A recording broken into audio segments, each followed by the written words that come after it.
ఈ రోజే డౌన్లోడ్ చేయండి. మీ ఫేవరెట్ షోస్ చూడండి. వదినా, చెప్పు శివయ్య. మన తూర్పు పొలం కౌలు డబ్బులు వచ్చాయి. అలాగా? అమ్మా,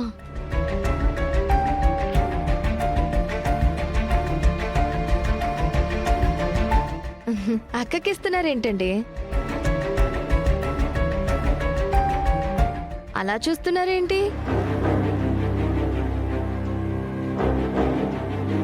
ఎన్నాళ్ళు ఆస్తి వీళ్ల పేరు మీద ఉండేది కాబట్టి ప్రతి రూపాయి వీళ్ల చేతి మీదకి పోయేది.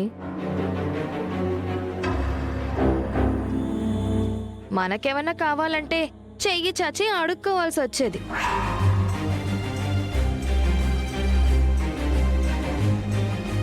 అలాంటి పరిస్థితి ఎప్పుడూ రాలేదు కదా పార్వతి. ఇచ్చే వాళ్ళకి తెలీదక్క, తీసుకునే వాళ్ళకి తెలుస్తుందా బాధ.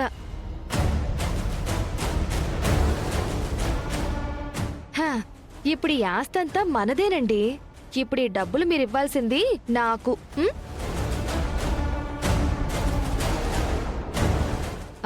మీరు వాళ్ళకి గౌరవం ఇవ్వండి, నేనేమీ అనుకోను.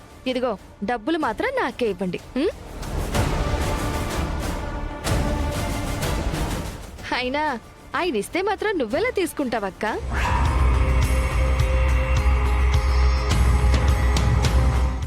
అయినా కరెక్ట్గా ఇచ్చారో లేదో లెక్క చూసుకోవాలి. రండి,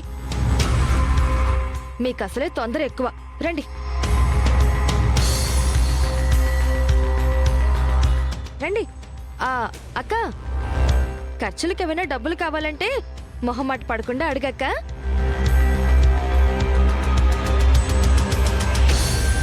రండి రండి, లెక్క చూసుకోవాలి, పదండి.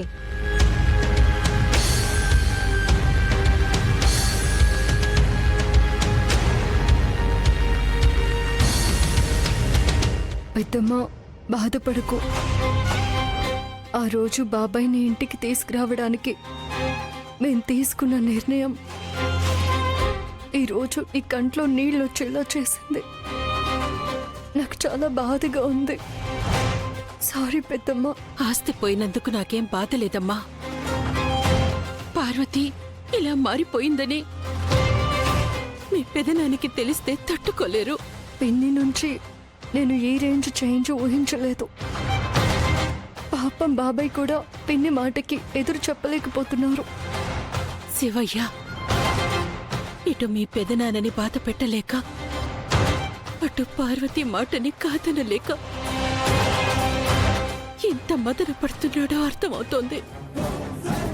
పిన్నికి తోడు వాళ్ళ అమ్మ కూడా వచ్చారు కదా, పిన్నికి లేనిపోనివన్నీ నూరిపోస్తున్నారు. ఎవరిని నమ్మాలో ఎవరిని నమ్మకూడదో తెలియని పరిస్థితి వచ్చింది. మన ఇంట్లోనే ఎందుకు ఇలా జరుగుతుందో అర్థం కావట్లేదమ్మా. ఏం పర్వాలేదు పెద్దమ్మా, త్వరలోనే అన్నీ సర్దుకుంటాయి, బాధపడకు. శివయ్య, పార్వతులిద్దరూ ఇలా మారిపోయారని మనమే తట్టుకోలేకపోతున్నామమ్మా. రేపు ఆయనకి తెలిస్తే ఊహిస్తేనే భయంగా ఉంది. ఎట్టి పరిస్థితుల్లోనే ఈ విషయం పెదనాన్నకి తెలియకూడదు పెద్దమ్మా. ఇలా ఎంతకాలం చేస్తామమ్మా?